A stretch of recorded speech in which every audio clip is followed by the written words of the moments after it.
Hello everyone, welcome to Mithila slash life. কেমন আছেন সবাই?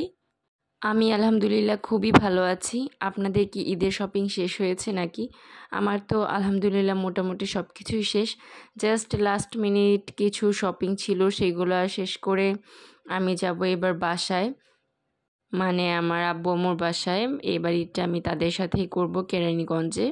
তো ভাবলাম যে একটি শপিং হল ভিডিও শেয়ার করি, কিন্তু ঈদের ড্রেস তো আর দেখানো যাবে না। তো আমি ভাবলাম কেননা শপিং হল ভিডিও শেয়ার করি। অনেক সুন্দর সুন্দর কিছু ইয়াররিং কিনেছিলাম। তো প্রথমে ছিল এই ইয়াররিংটা, এটা মেইন ড্রেসের সাথে আমি পরবো। আর তারপর ছিল এই পার্লের, এটা খুবই সুন্দর। এরপরে ছিল পিঙ্ক কালার, এটা অনেক বেশি কিউট। আমি ছোট ছোট ইয়াররিংগুলো বেশি নিয়েছি। এইটা ছিল একটা কাঠ গোলাপের, এটা অনেক বেশি সুন্দর।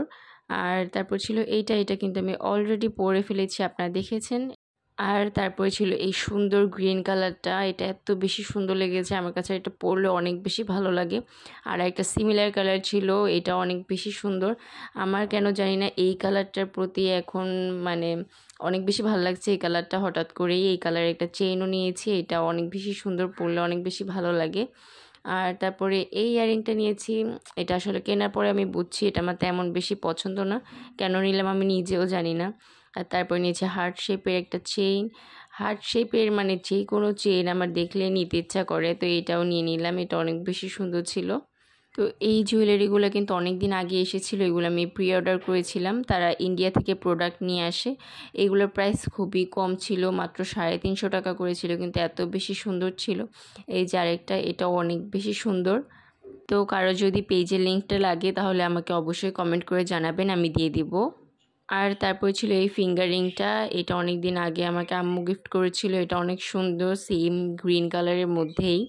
আর আমি তারপর তো বাসায় চলে এসেছিলাম, মানে কেরানীগঞ্জে। আর আপনাদের সাথে কিন্তু এই স্ট্রবেরি হারভেস্টিংয়ের ভিডিওটা শেয়ার করেছিলাম। আলহামদুলিল্লাহ এইবারই প্রথম যে আমরা নিজের হাতে স্ট্রবেরি গাছ থেকে পেড়ে খেলাম। আর আরহাম বেবি অনেক বেশি খুশি ছিল, কারণ ও নিজের হাতে স্ট্রবেরি ছিঁড়েছে, আর সেটা খেতে তো মজাই আলাদা। তো মাশাআল্লাহ ও অনেক বেশি খুশি ছিল সেই দিন। আর এখন ছাদ বাগানের আরও কিছু ফল দেখিয়ে দিই আপনাদের। এখানে ছিল ছোট্ট একটি গাছে ডালিম ছিল, আর এখানে কিছু পুদিনা পাতা ছিল একদম ফ্রেশ। আর এইখানে তো মাশাআল্লাহ অনেকগুলো চেরি টমেটো হয়েছে, একদম লাল হয়ে গেছে পেকে, দেখতে খুবই সুন্দর লাগছিল। আর এই মরিচগুলো কিন্তু অনেক বেশি ঝাল, প্রথমে সাদা ছিল, আস্তে আস্তে লাল হয়েছে এগুলা। আর এইখানে কাঁচা মরিচ ছিল কিছু, এইগুলো আরেকটা কালার ছিল, আরেকটা জাতের। আর এইগুলো হচ্ছে আমাদের গাছের শরীফা ফল। মাশাল্লাহ, কেউ মাশাল্লাহ না বলে যাবেন না কিন্তু। মানে আপনি এরকম ছাদে দাঁড়িয়ে কিন্তু শরীফা ফল হাত দিয়ে ছিঁড়ে খেতে পারবেন, তাই না? কত সুন্দর একটি এক্সপিরিয়েন্স। আর আমার কাছে কিন্তু এরকম জিনিসগুলো খুবই ভালো লাগে, যে ছাদের সাথে একদম আম গাছ, এরকম বিভিন্ন ফল গাছগুলো যে থাকে ছাদের সাথেই, তো ওইখান থেকে হাত দিয়ে পেড়েই খাওয়া যায়, এটা আমার কাছে খুবই ভালো লাগে। আর মাশাআল্লাহ এবার কিন্তু ফলন খুবই ভালো হয়েছে, কিন্তু একটাই সমস্যা, এক ধরনের বড় ইঁদুর আছে, তো ফলগুলো খেয়ে ফেলে। আর তারপরে আমি গাছ থেকে কিছু ফ্রেশ পুদিনা পাতা নিচ্ছিলাম ইফতারের জন্য।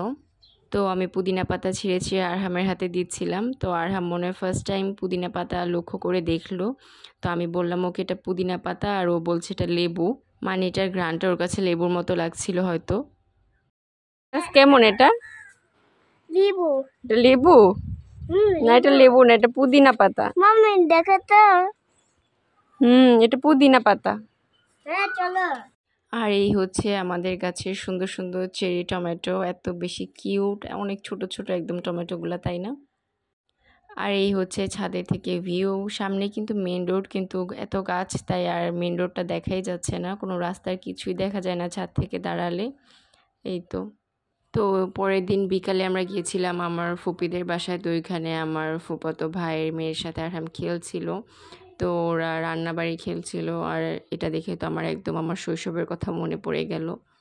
আর তারপরে রাতে আমরা মেহেদি দিতে বসেছিলাম। তো আম্মুকে মেহেদি দেওয়ার পরে আমি নিজে মেহেদি দিচ্ছিলাম। তো খুবই কনফিউজ ছিলাম যে চাঁদ রাতের আগের দিনে কি মেহেদি দিব নাকি, কিন্তু এই মেহেদিটা নাকি আগে দিতে হয়, তাহলে কালারটা খুবই ভালো আসে। তো এই জন্য আমি আগে আগেই মেহেদি দিয়ে নিচ্ছিলাম। আর সকালে উঠে দেখি কালারটা এরকম এসেছে, এটা কিন্তু আর একটু গাঢ় হবে, কালারটা মাশাআল্লাহ ভালো এসেছে যা এসেছে। আর এইটা হচ্ছে আমাদের গাছের শরীফা ফলটা, তো কালারটা কিন্তু মাশাআল্লাহ অনেক বেশি সুন্দর। এটা একটু লালচে টাইপের কালার হয়, দেখতে খুবই ভালো লাগে। সাইজে কিন্তু এটা থেকে আরও বড় হয় মাশাআল্লাহ। আর এগুলো আমাদের গাছের, এগুলো হচ্ছে আমাদের একটা জমি আছে, ওইখানে একটা গাছ আছে, ওই গাছেও মাশাআল্লাহ অনেক ফল হয়, তো ওইটা থেকে এসেছে। আর এগুলোর সাইজটা একটু ছোট। তো কেমন লাগলো আজকের ব্লগটি অবশ্যই আমাকে কমেন্ট করে জানাবেন। Thanks for watching.